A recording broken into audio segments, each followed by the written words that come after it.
It's Joy Foster, founder of TechPixie and the host of the Sparkle and Heart podcast. And today I would love to talk to you about something near and dear to my heart called the messy middle. Now, I tried so hard to record an episode on the messy middle yesterday, and I just struggled. So today I'm doing something different. I have got out of my normal working environment, and I am in the car. I'm not filming this with video. I'm just doing it with sound, just in case you were worried. And I'm talking to you as if you were in the car with me and we were having a phone conversation, or you were sitting in the car next to me. And I thought that would be a better way to try and film these fly solo podcasts. So if you listened to our last episode, you know I'm taking a slight detour from my normal type of podcast where I interview people. I love interviewing people, and we will bring interviewing people back. But I am in my own messy middle right now, and I needed a place to digest some of my thoughts and beliefs and emotions and thoughts around different things, particularly around social media and women and artificial intelligence and all sorts of things that I am interested in, that I think you might also be interested in too. And maybe all the mistakes that I've made in life will help you make fewer of them, or at least know that if you're going through it, it's normal. And so anyway, I hope this is helpful to you. If it is, please email me at support@techpixies.com and let me know. You can also leave a review. We have the most amazing reviews, and I'm so thankful for that. And we like to give people a gift for their reviews. So if you go to techpixies.com/podcast, you can grab our free podcasting guide and get started on podcasting, just like I'm doing right now. Just, recording yourself, sharing your, wisdom and advice and perception with people, which may help them as they navigate this world themselves.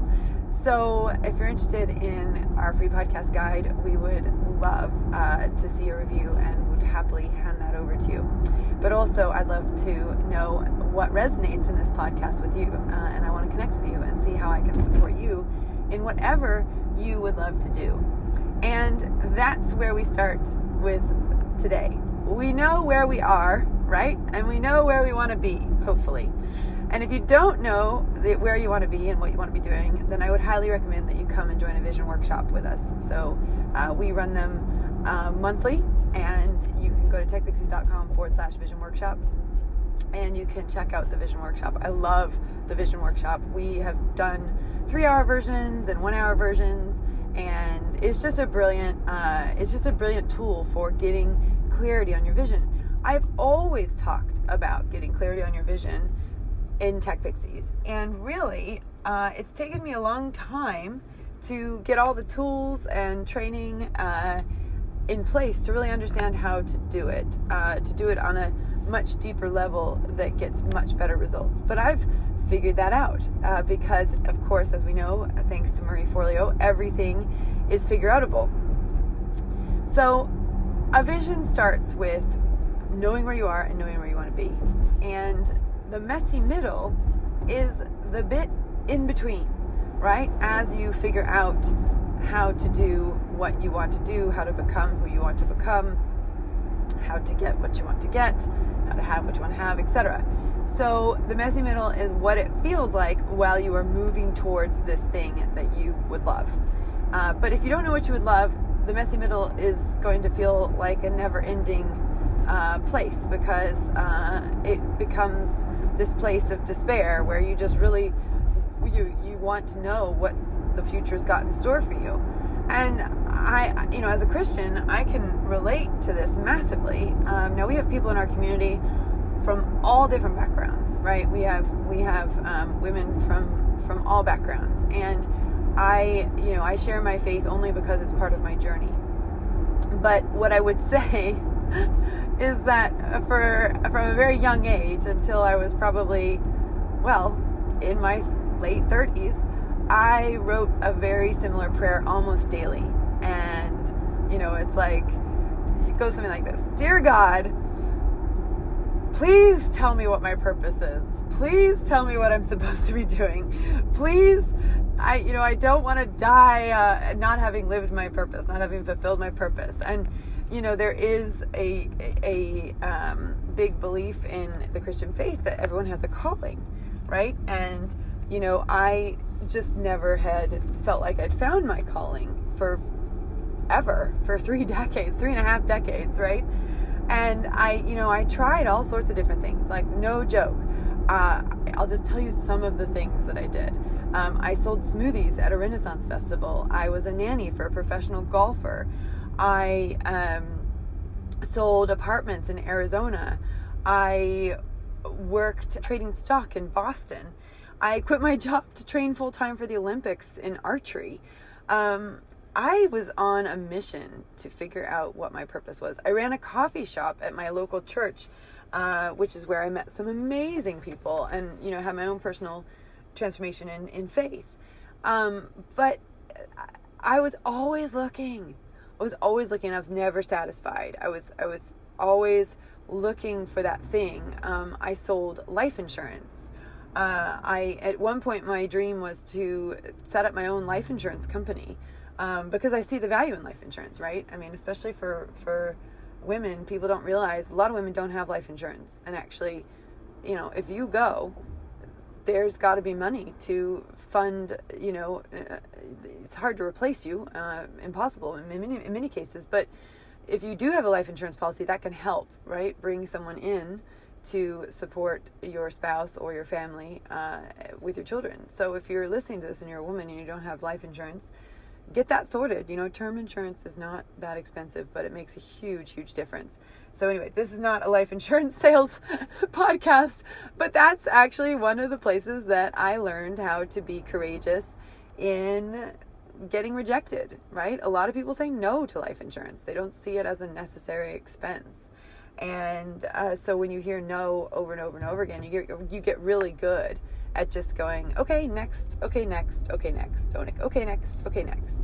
And that's one of the things I teach we have a bonus workshop in our social media mastery program about getting your first 100 sales online. And one of the things I say is not everyone is going to buy from you. In fact, in the online world, 97% of people don't buy from you. But the 3% who do, or, if you're really good at sales online, the 10 to 25% who do, they love you and they want to work with you and they are excited to sign up for your programs, and you love them because you're excited to work with them and you're excited that they're signing up for your programs. So, or your products or your services, etc. So I think it's really important to understand this concept that when you are making sales, it is a next game. You are not worried about the person that does not work with you. They are not worth your time, energy, effort, and money. You want to work with people who want to work with you. And you want to work with people who want to pay you, right? That's another big bonus. But anyway, so I sold insurance, I sold real estate, I worked I ran a coffee shop for the church. I also, like I said, was a nanny for a pro golfer. I made smoothies at a Renaissance festival, right? There's so many things I've done in my life. I've traded stock, I've traded for the Olympics. And really, it was this journey of just like, what am I supposed to do with my life? And I really admire people who figure it out early and just tuck into it and do it, right? That was not me.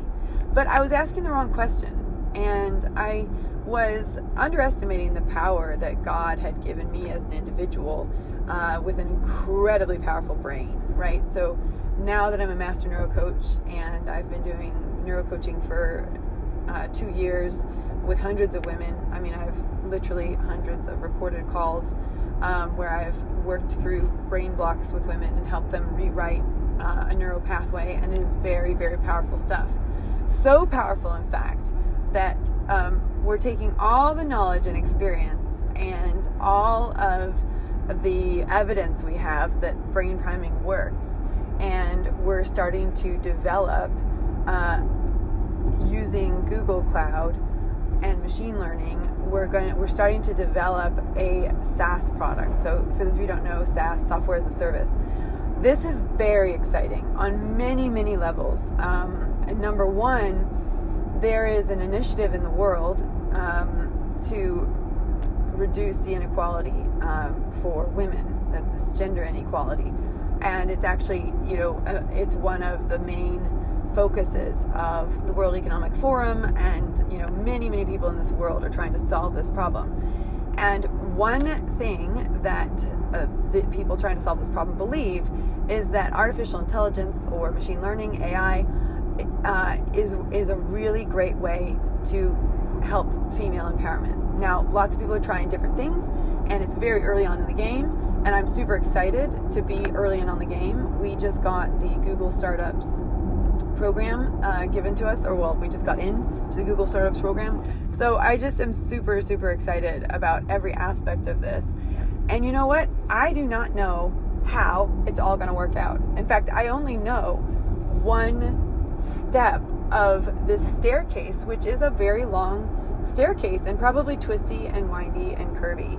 And I want to relate this back to social media, because most people listening to this podcast, they're not necessarily super excited about AI and SaaS, but if you are, shout out to you, because I'm now super excited about it. I'm doing the Oxford University Artificial Intelligence program, and the very first lectures were all about the first AI machines and the names that they had, right? So one of the names of one of the first AI machines was called Shaky, because it shook a lot when it was like the first AI robot.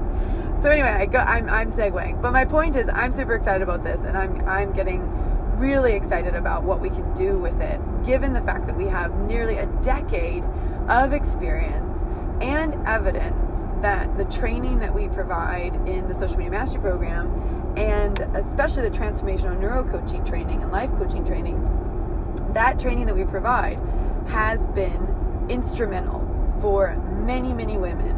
And I'm going to say this really, straight up. Every program has women and men or students who succeed. I can tell you, matter of factly, the students who are succeeding on our programs are the ones who are showing up. And they're the ones doing the work, and they're open to the coaching, and they're open to trying new things. The students that aren't getting the results, and there are not very many of them, but they're the ones that are not showing up, right? So I would just say to you, and we have a pretty good show-up rate. We have an 84% completion rate of our program, which, by the way, is unheard of in the online industry. In fact, when I was pitching this idea of what we wanted to do next with TechPixies on the Hyper Accelerator, they were shocked when I said we had an 84% completion rate. They couldn't believe it. They're like, you've got something special. And I know we have something special. I just didn't realize how special it was. And now I think it's like, well, how can we scale that specialness, right? How can we take what we know is working in the UK with around 750 women, and how can we take that and scale that to 10,000 women or 100,000 women or 1 million women, right? Across the globe as well. And so that's what got me thinking differently. And it was really actually by putting myself out of my comfort zone and doing a startup accelerator again. I hadn't done one in a long time, but I did one with a guy named Ash Singh, who is, professor, I shouldn't call him a guy, Professor Ash Singh, who's based in Singapore. He's a really cool guy, and he was the one who opened up the possibility to me that we could use AI technology to change the world. And I'm very grateful to him for that, because sometimes you sign up to a program and you sort of think, well, I've done a lot of this before, what am I going to learn? But I came to this accelerator with a completely new view of TechPixies and what I wanted it to become. And he opened my eyes to what is possible when you lean into the technology that exists. And the irony here is that I set up TechPixies to be called TechPixies, not social media pixies, not Insta pixies, not Facebook pixies, but TechPixies, because I truly believe that we will need to educate women on modern technology so that they have a voice and they can play a part. I mean, I met this most amazing woman a couple years ago in Oxford. She was at Oxford doing I think a master's degree, or she was maybe a Rhodes Scholar. She's from America, and she has a major vision. Anyway, we connected on LinkedIn, and I've continued to follow her. It was sort of that, like, your name's Joy, my name's Joy, ha ha ha, let's stay connected. And one of the things she did, and I think it was part of her PhD, I wouldn't be surprised at all if she has a PhD, she's a major mover and shaker, was she realized that the face recognition technology that phones have did not recognize black faces, particularly dark black faces. And this is a major issue. I mean, it's like the whole thing is totally biased towards a white face. And that's a piece of technology that people are using. Face recognition technology is a security feature that we're using. I mean, it's massively important, and it's really wrong that it's not equal. And so I think what she inspired me to also realize, and maybe planted the seeds for me when we first met. And this was really before TechPixie existed. At this point, I was running a website development company, and we were just building websites for charities and social enterprises, and I was not thinking about other types of technology and how it impacts the masses. It just wasn't on my radar. So by meeting her just in a chance meeting at a co-working space in Oxford, it was like, oh my gosh, this is amazing, work that you're doing. What she was building at the time was an app for women who had been sexually assaulted in Oxford at the university, so that they could quickly report it and get the next steps as to what they needed to do. That was the first thing she was solving, was this app. And then she went on to do this face recognition technology stuff. And I think what I realized when I was setting up TechPixies is I wanted it to be about tech. I didn't want it to be necessarily about social media, but social media sold. And social media still sells. And social media is one of the major careers for women in 2022. So it's a brilliant thing to teach. But it's also the first step in a huge line of technology. And the biggest technology companies in the world are social media companies. And there are jobs at those companies as well. So as women, we can have a positive impact on an influence on these technologies by working in the companies that build them, right? But you got to know how the technology works in order to work in the company, right? So that's really useful for people to understand, is that, social media is a brilliant way to get started in technology. It's a brilliant way to build your tech confidence. And that's really what we're talking about with this AI, SaaS solution that we want to create, which is software as a service, is this concept that you can become more confident with tech through education, coaching, and community. And that's what we really believe in, is curriculum, coaching, and community. And we have worked really hard at TechPixies the last 7 years to develop this 3-pronged system that works really, really, really well. And now it's like, okay, we've got this amazing system. We know it works. How do we scale it, and how do we leverage modern technology, more advanced technology, to do it? So the reason I tell you this is because I am in the messy middle with this, right? I know where I am. I've built a successful social media training business. We've helped, thousands and thousands. I looked at the numbers the other day. It was 12,000 women have signed up for our free training, our boot camps, and have learned from us in some capacity, maybe listening to the podcast, etc. So 12,000 women have been impacted by us and the programs that we put out there. And of those 12,000, 750 have said, hey, I want to go deeper, and I want to learn more, and I want to have a full transformation, right? I want to go all the way. And so if you're listening to this and that's you, and you want to go all the way, and you want to learn how to leverage social media in order to return to work, change careers, or start a business, then email me at support@techpixies.com, and I will respond to you personally, and I will connect with you and help you get started on that journey. I want you to get started on this journey. I want you to be confident with technology. I want you to be confident in yourself, and so confident in yourself that you can leverage technology to do whatever it is that you would like to do in this world. We need women who stand up and have a positive impact on this world and make this world a better place. We need you to do this. This is my call to arms, right? The peaceful arms. We need women to step up and learn how to use technology confidently, and not only that, but how to be a part of the team that builds the technology. And you do not have to be a coder to build the technology.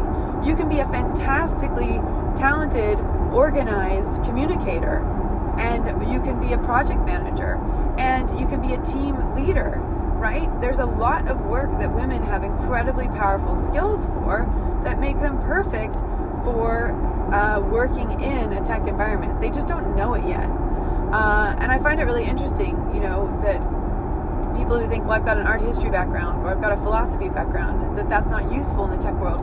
It's massively useful in the tech world. In fact, when I was doing my AI training, they were talking about some of the principles that go all the way back to Aristotle and Socrates, right?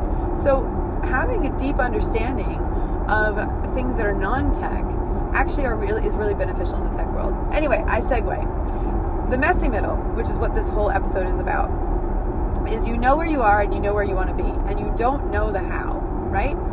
But you do know the how is known, right? Think about something that you wanted to do in your life and you didn't know how to do it, and then you figured it out, right? The how is always known. There is a way to do exactly what I want to do with this AI SaaS technology, right? There is a way for you to leverage social media to its fullest, to launch a business, change careers, or return to work, right? That is totally doable. There is a how, and that how is known, and we teach it at TechPixies, right? So the advantage of going and learning from someone is that by learning, you then shortcut your experience and can speed up the ability to implement. So, like, for example, I know you know that you can go watch YouTube videos for free and learn how to use social media.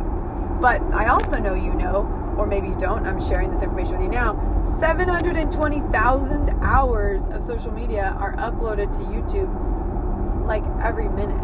And that stat might be wrong, but I'm pretty sure it's right. That hundreds of thousands of hours of video is uploaded all the time to YouTube. So yes, you can go and learn social media on YouTube. You can go learn social media on social media, but you're going to have to find, search, look for and you're going to have to know what you're looking for. I mean, I think that's the other part of this. You have to know what you're looking for. And when you don't know the how, you don't know what you're looking for. So that's why I believe really strongly in education as like that first pillar, curriculum, that first pillar.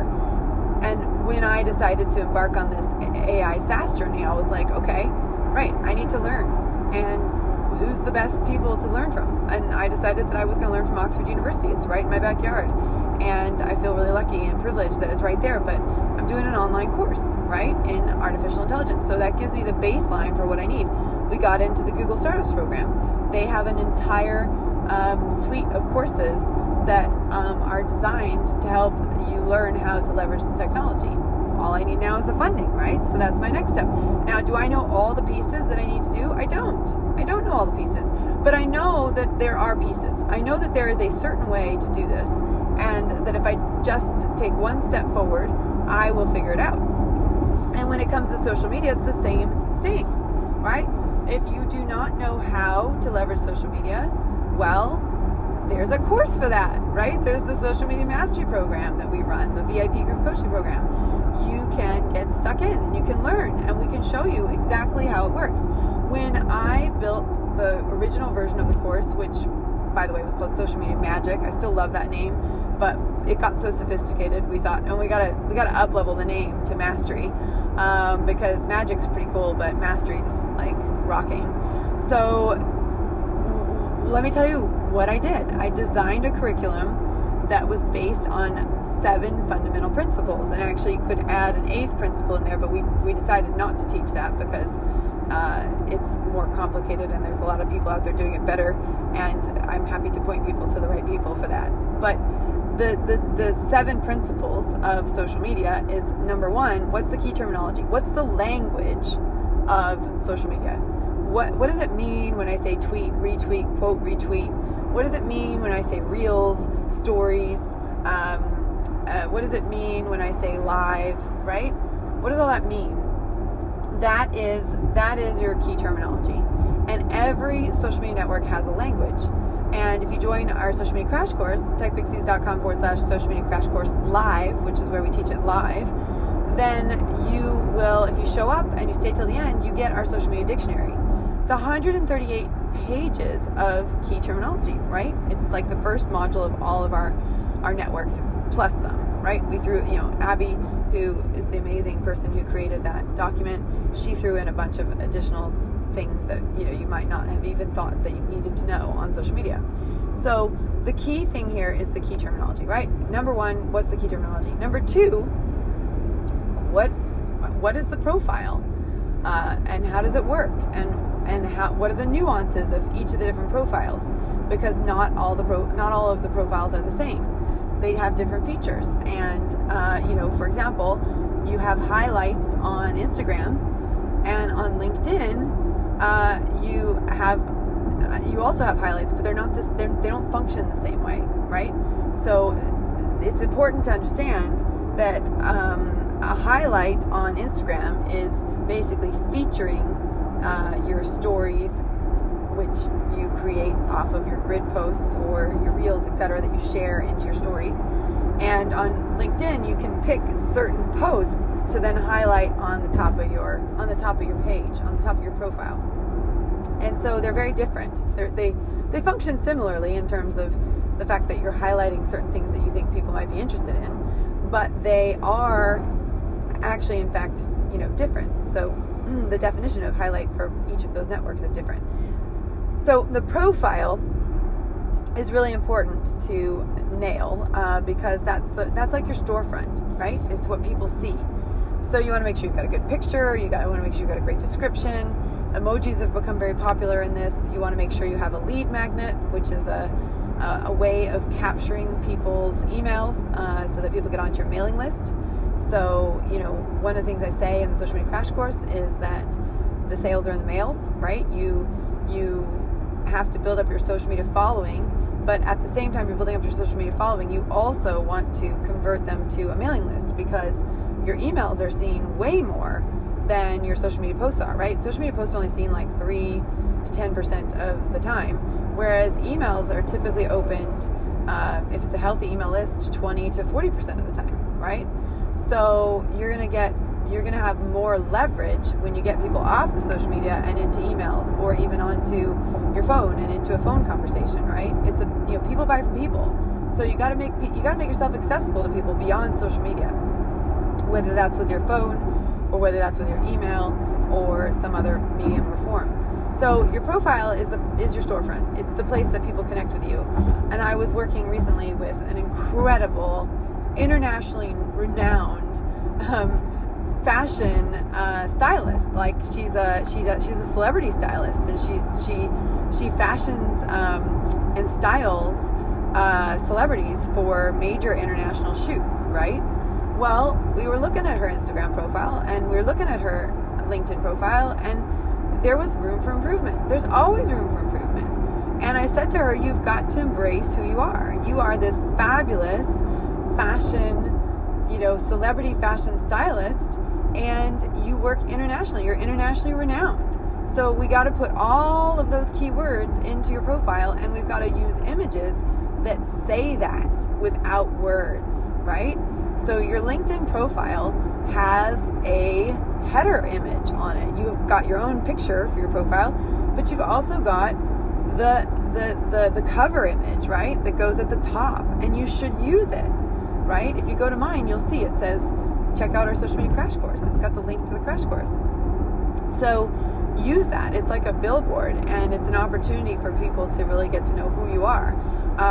We have a great student in our program who really leaned into learning social media, and it transformed her life in more ways than one. She ended up even getting married as a result of this newfound confidence that she had, and it was just an incredible story. And her name's Sarah Darling. But if you go on to LinkedIn and you look up Sarah Darling, and we'll link to her in the show notes, she is a she's a canine massage therapist, and she learned how to use Canva and learned how to create videos, and she posts regularly on her feeds about canine care, and in the summers when it's hot, she's always reminding people to make sure their dogs are, have enough water, etc. And she's brilliant at what she does. And she was able to, through using LinkedIn more effectively, she was able to get featured on some major canine publications. So she elevated her profile, right? But one of the things, if you go look at her profile, she's done it. She's completed that profile. She's got that cover image. She's got her profile image, and she's posting on her feed. Now, she doesn't post all the time, and if you listen to my last episode, you'll know that I'm a huge fan of the minimum viable social media posting plan, right? So, do the least amount that you can do to get the maximum amount of impact, right? And reach and impressions. But here's one thing I will say about that. I didn't mention this in the last podcast. It's probably relevant here. Don't post and ghost, right? So, what I want to say is, like, if you post every day for 7 days and then you disappear for 7 months, that's not a great plan. You're better off posting once a month for 7 months, or once a week for 7 weeks. And then posting and ghosting, so posting and disappearing. So just a little side note on that. But once you get through your profile, then you've got to learn how the algorithm works, right? So how does the algorithm work? And each network works slightly differently, and the algorithm works slightly differently. There's even options, like, for example, on Instagram, there's options for how you see what you see, right? On Facebook, there's options for how you see what you see. So you can see less of things that you don't want to see, and you can see more of things. There's a thing called Facebook interests. You can go and see what Facebook thinks you are interested in, and you can delete things and add things. But the way that the algorithm works is, fundamentally, the algorithms work off this. It will show you more of the things it thinks you're interested in, and it will also show you the most popular things, more or less, that is in that interesting category for you. So I always like to say, it's got its flaws. This is where AI has its flaws, right? Because effectively that is artificial intelligence. It's looking at your patterns, and then it's serving you more things that are in alignment with your patterns. The problem is, I may not be a cupcake lover, but because I go look for cupcakes for my son's birthday, I end up getting into this loop of cupcakes forever. And unless I go and adjust my interest, I'm going to be looking at cupcakes until the algorithm decides that I'm not interested in them. And so that's one downside to the algorithm, is you can get pigeonholed. So it's important to know that that's possible. One of the best ways to break out of a pigeonhole, I think personally, is just to start looking for things you just are mildly interested in that have nothing to do with the stuff that you're looking at. And that's why world experience is so good, right? Because when we go out in the world, we are exposed to things whether we want to be exposed to them or not. I was in Santa Fe years and years ago, and the Santa Fe is in New Mexico in America, and there's art everywhere.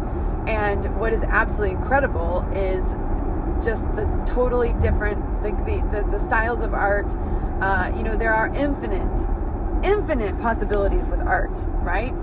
And you can do art in many, many different mediums. And it's absolutely astounding. I mean, if you don't think we live in an abundant universe, just think about the number of infinite types of art that have been created, are being created, and will be created, right? Art is like a snowflake. No two pieces are alike.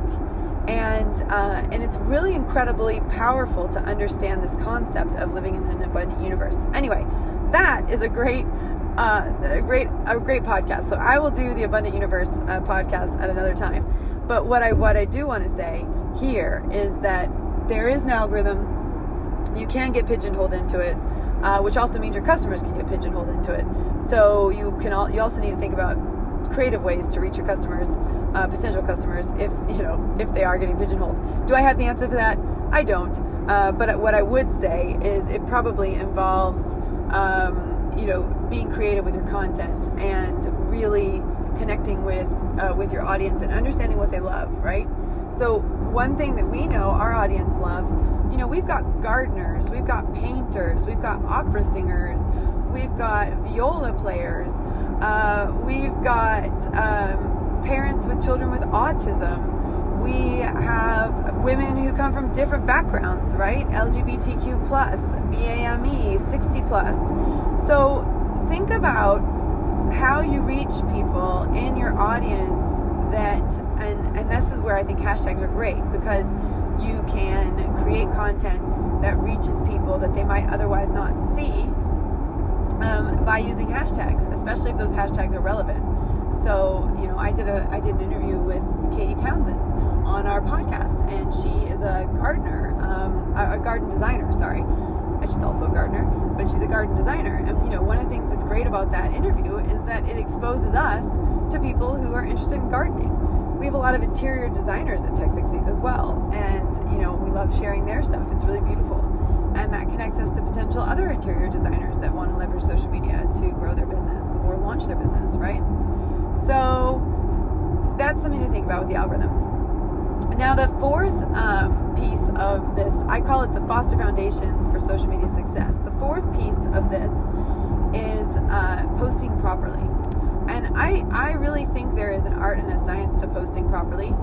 In fact, even on my own team, we've had several different people doing social media over the years, and it's almost like you've got to create a checklist for a post, right? And it's like, okay, what are all the things that I need to remember to get this post off the ground? So, for example, if you're creating a reel, right, you want to put the captions on it, and then you want to share the reel into your stories so that it gets more views. And so these are little things that are important. You also want to add a collaborator. So if you've done a podcast episode or a live interview with someone, you can add them as a collaborator, and that post can go onto their feed as well as your feed. So you get exposed to more people. So in the example of Katie Townsend or, any of my interior designers that we do, we might interview or do interview, if they agree to be a collaborator, it's shown to their audience as well as to our audience, and that's a way to get seen by other people. That's why you see a lot of collaborative interviews happening on Instagram right now, because it's exposing people to different audiences and different people. So that's one thing to get around. But going back to posting, there is a certain way, right? We talked about the certain way earlier today. There is a way to figure out whatever you need to figure out, and that's the messy middle, is the figuring it out. And you may be uncomfortable, and it may require you to grow, and you may need a mentor, but that's the messy middle, is getting through that and figuring it out. Everything is figure outable. But what I would say, it's a lot easier to figure this stuff out when you have guidance and support and coaching, which is why the Social Media Mastery Program has all of those things. And we give you a step-by-step checklist on how to post properly. And we have it in our lesson videos. We have it in our technical video library, where you can watch it click by click, step by step. We also have it in our support documents, where you can, if you prefer to read stuff, we've got the steps.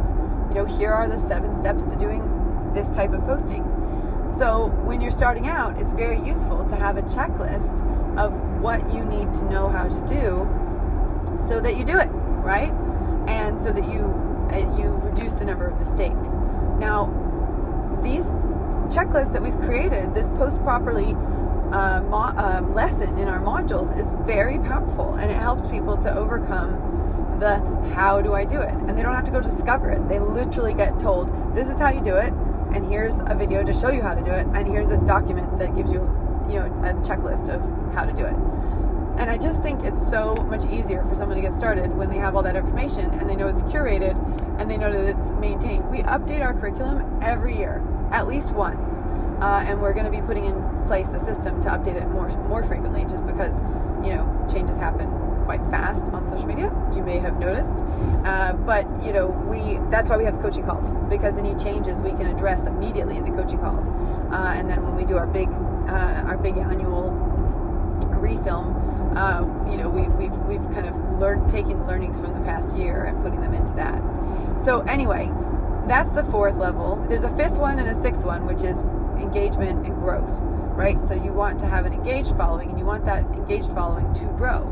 I used to have it the other way around. I used to tell people to focus on growth and then engagement. But what I realized is that you could build a really big following, but if you don't have engagement, it does not matter, because the algorithm will not like you, and they will not show your stuff to more people if no one's engaging with it, right? So first and foremost, you focus on engagement. Once you know how to post, you focus on engagement, creating engaging posts, and then you introduce the next step, which is growth, right?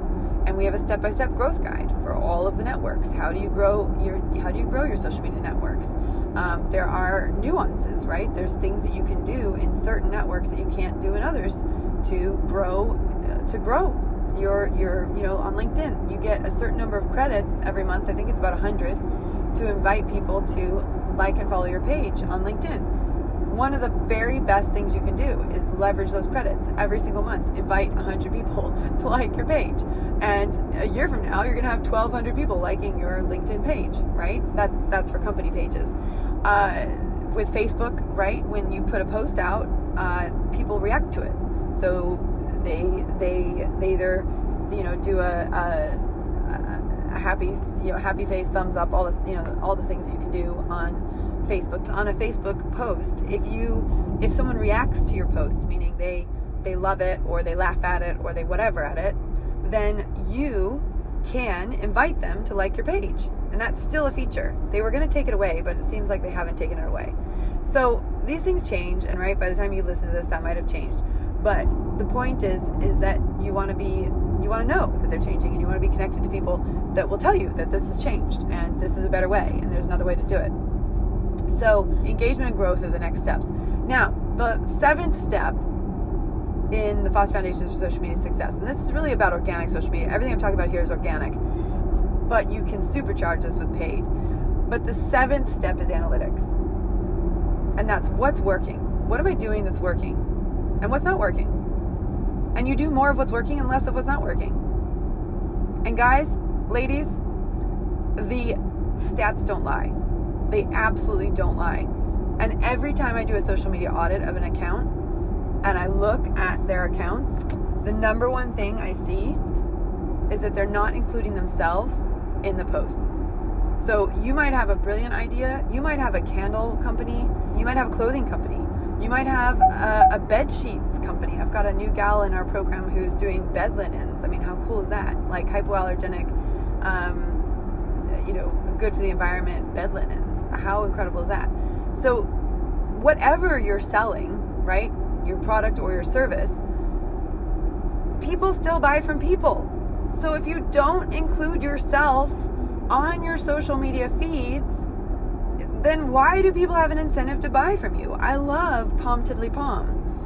Han and Jess, they are 2 of our dream builders, but they are just super cool. And they sponsored our, we did a whole series on products pre-Christmas or in the build-up to Christmas of all of our TechPixie products. And there's some amazing products in the TechPixie world. From brownie, letterbox brownies, to scrunchies. Patrina does these awesome scrunchies. My daughter loves them, swears by them. She will only wear Patrina's scrunchies. So, we have amazing products in the TechPixie community. And so anyway, I'm talking about Palm Tiddly Palm. The reason I love Palm Tiddly Palm is they're not afraid to put themselves on social media. They model their own clothes on social, on their website. They tell their story.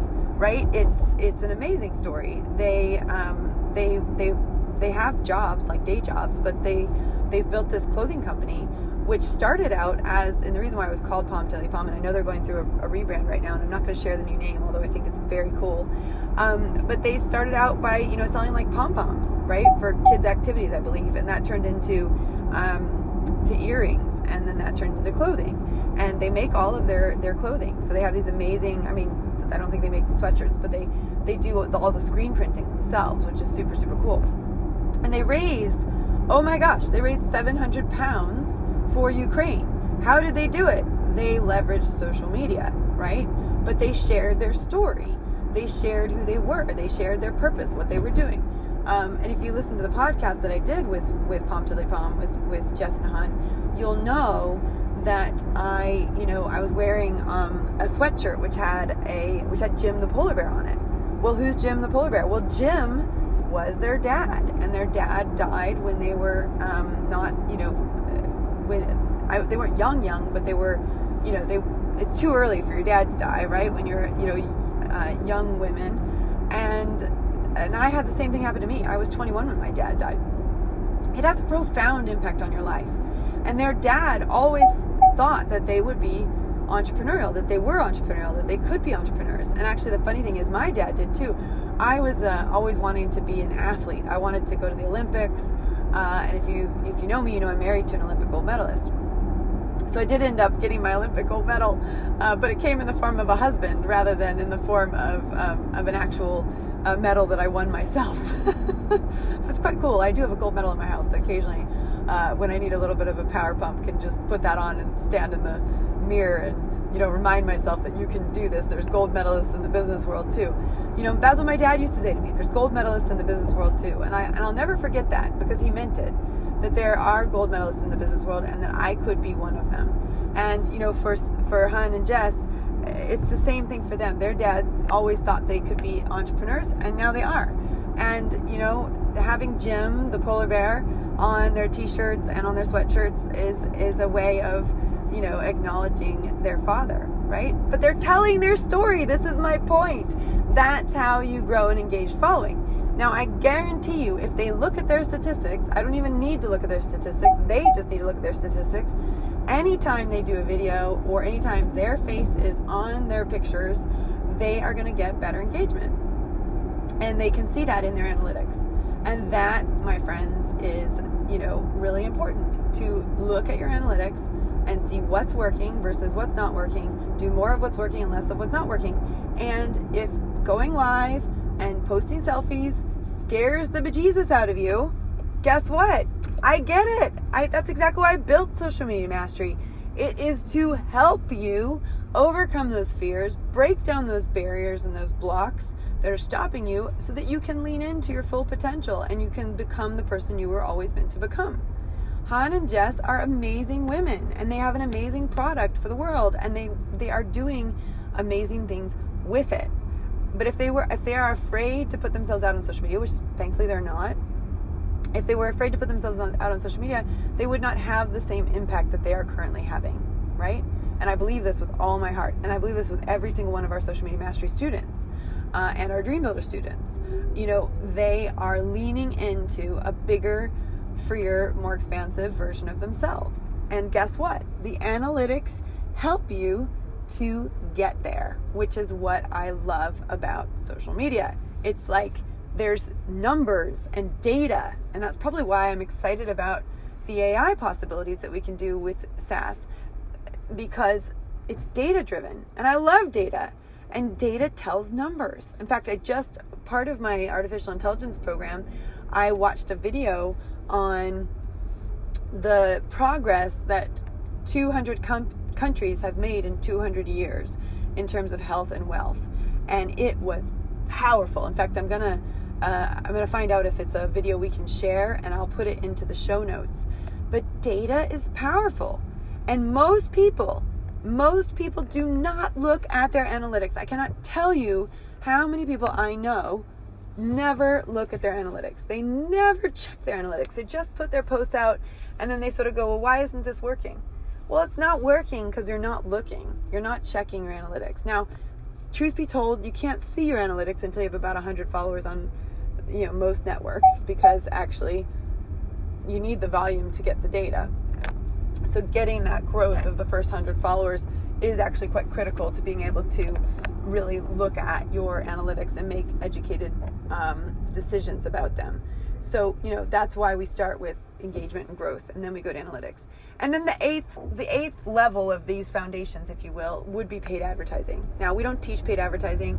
I've had a lot of experience, good and bad, with paid advertising, and I would honestly say right now we're in the messy middle of figuring out paid advertising for ourselves. What I can tell you is that, I made a mistake and only focused on one paid advertising source, which was Facebook and Instagram. And then suddenly when the iOS changes came in last year, that totally affected what we were able to do, and it really changed the trajectory of our business. We were going a million miles a minute, and then suddenly we were going a snail's pace, and that was something that I was not used to and not ready for, and I've learned a hell of a lot from. So what I can say to you is I don't teach paid advertising because I'm still learning it myself. But what I would say is if you are going to get into paid advertising, just do it across everything. And, just make sure you're testing and investing across multiple networks: Google, YouTube, Facebook, Instagram, Pinterest, LinkedIn, Twitter.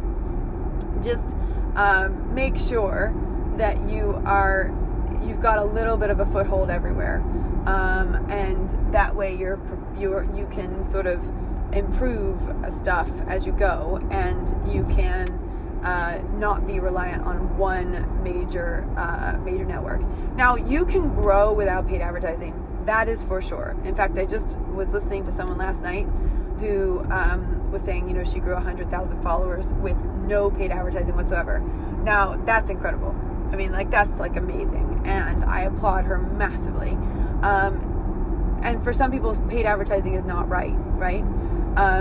And a lot of that's going to come down to the content that you create, how frequently you create it, how many people share it, right? Shareability of that content, etc. So, if you want to be an organic person and you don't want to leverage paid advertising, then you are going to have to be a master content creator.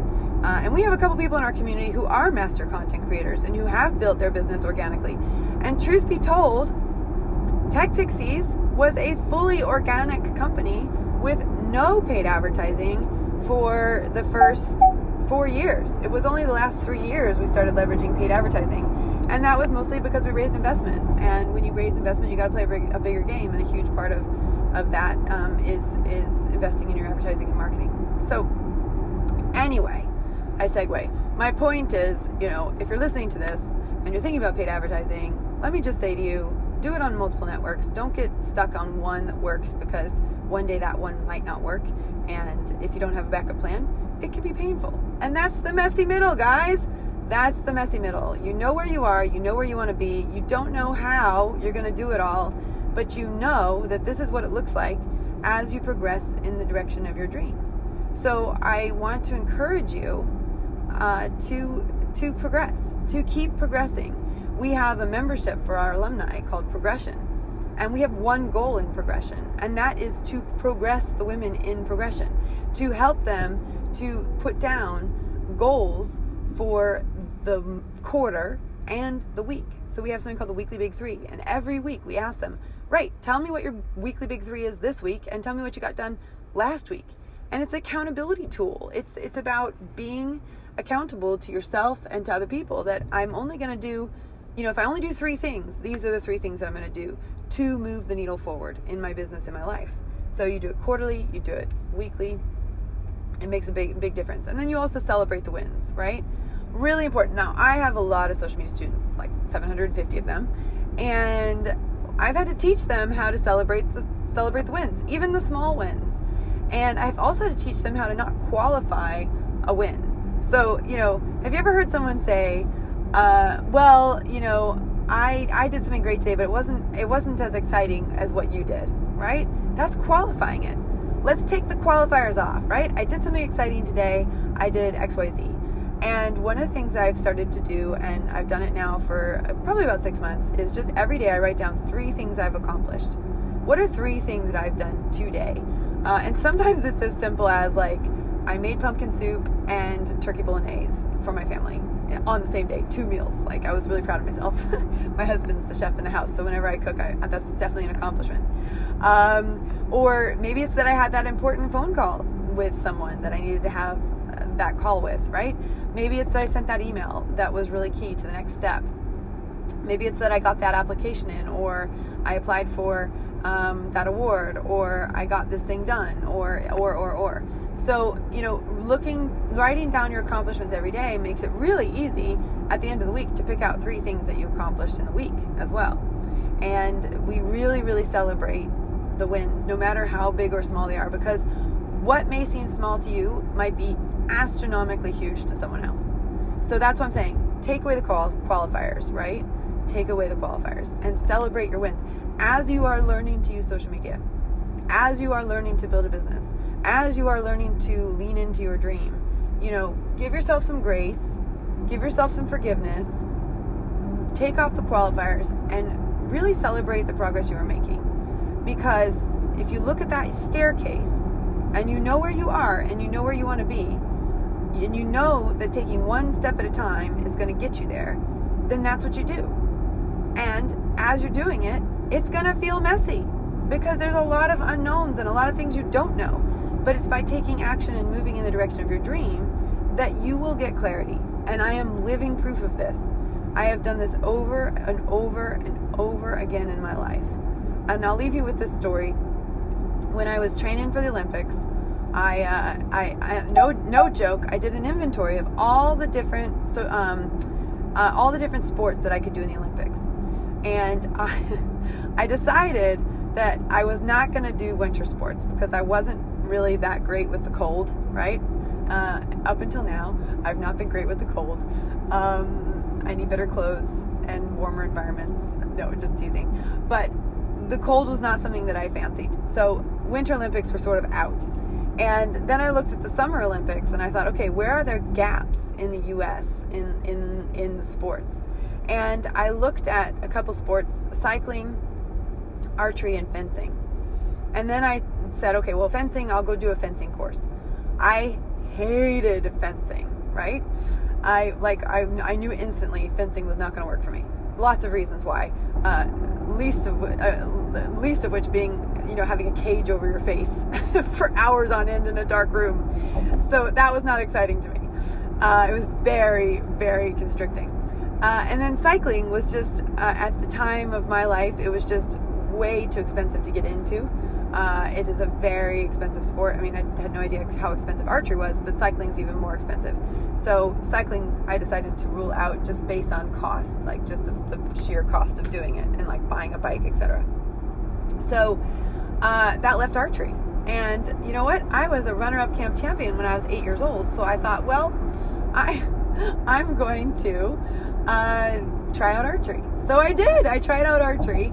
And I kid you not, I already made the decision that I wasn't doing fencing and I wasn't going to do cycling. So I walked into an archery shop and I said, hi, my name is Joy. I was Joy Fahrenkog at the time because that was my maiden name. And I said, and I want to go to the Olympics in archery. And bless his heart, Anthony Bellatini, who was my very first archery instructor, didn't blink an eye. He said, right, great, let's get you started. And literally went to the back, got his bow, which was Olympic quality. It was from South Korea, which is where the best archers in the world are, and literally got me started, right? So here's something to bear in mind when you are in the messy middle and you don't know what to do. There's a couple lessons that I talked about in here. One is I did my research. The first thing I did was I knew I wanted to go to the Olympics, but I didn't know what sport. So I looked into the possible sports that I could do. And then I chose 3 to try. And I put them on my calendar and I went and I tried them. And then it was in trying them that I decided which one I loved to do, which was archery. So I did archery and I became an archer. And the crazy thing is I also knew what I wanted to do from day one. I wanted to go to the Olympics. So when I walked into the store, I didn't go in and say, oh, I'd like to learn a little bit about archery. I went in and I said, this is where I want to go. I don't know how to get there. Can you get me there? And Anthony said, I can get you started on that journey, right? And that's what we say at TechPixies. You come to TechPixies and you say, I want to know how to use social media and I want to be a master at social media. We say, great, we'll get you started. We'll get you started. Kirsty Raper is a master at social media. Mikkel Khan is a master at social media. Tracy Davenport is a master at social media. These women are women in our community. They started with us, right? Maria Collins is a master of social media. Katie Townsend is a master of social media. I mean, I've interviewed these ladies. You've heard me talk about them and you've heard me tell their stories. They're masters. They're absolute masters. But they had to start somewhere. They walked into, the TechPixie's equivalent of the archery shop I walked into, and they said, I want to be a social media master. And I said, I got you covered. Let's get you started, right? And I didn't bring any limitation to them. In fact, Mikkel Khan hated Instagram. And I told her if she learned how to use it properly, she would love it. Well, guess what? She's an Instagram engagement expert. And when I say expert, I mean like genuinely, she is an Instagram engagement expert. Like I've never seen anyone drive organic engagement like she does. And now she teaches people how to do it. But, you know, the bottom line is she hated Instagram. I had to convince her that it was a good thing and she could do it. You know what? And she did. And she is. And she knows what the messy middle sounds like and feels like and looks like because she's been in it. We've all been in it. So I just want you to know, if you're in the messy middle right now, it's a good sign. It's a sign you're going in the right direction. Because the people who aren't in the messy middle, they're comfortable and they're not changing and they're not moving. They're not movers. They're not shakers. They're doing the status quo. They're living life by default, not by design. Those of us who raise our hands and say, I want to live life by design, there's a messy middle. It's a fact. It's part of the deal because you don't know how you're going to do the thing that you want to do and you have to figure it out. So if you've listened to this podcast and it's been valuable or useful to you, please will you email me at support@techpixies.com and let me know. We've also added a really cool feature, hopefully by now, to our website called Video Ask, where you can literally have a video conversation with me. I'm very excited about this. And you can test out doing live video to me only or my team. And we can respond to you. We can answer your questions and we can help you make the right decision about whether or not learning social media at TechPixies is the thing for you to do. And I would love to help you do that. I'd love to help you make that decision. And I would love to help you live life by design and not by default. So even if social media is not right for you, our Dream Builder program might be. And we have incredible success rates with both of those programs. So I want to be a part of your journey. And I'm delighted that you're listening to me right now. And if you'd like to work with me, just email me, support@techpixies.com. I answer those emails. And I would love to connect with you and I would love to support you on your journey. And if you're already in our world and you need a little bit of a pep talk or you need a little bit of dream building, let me know because I'm there for you and I want to see you succeed. Your success is my success. Have a great day.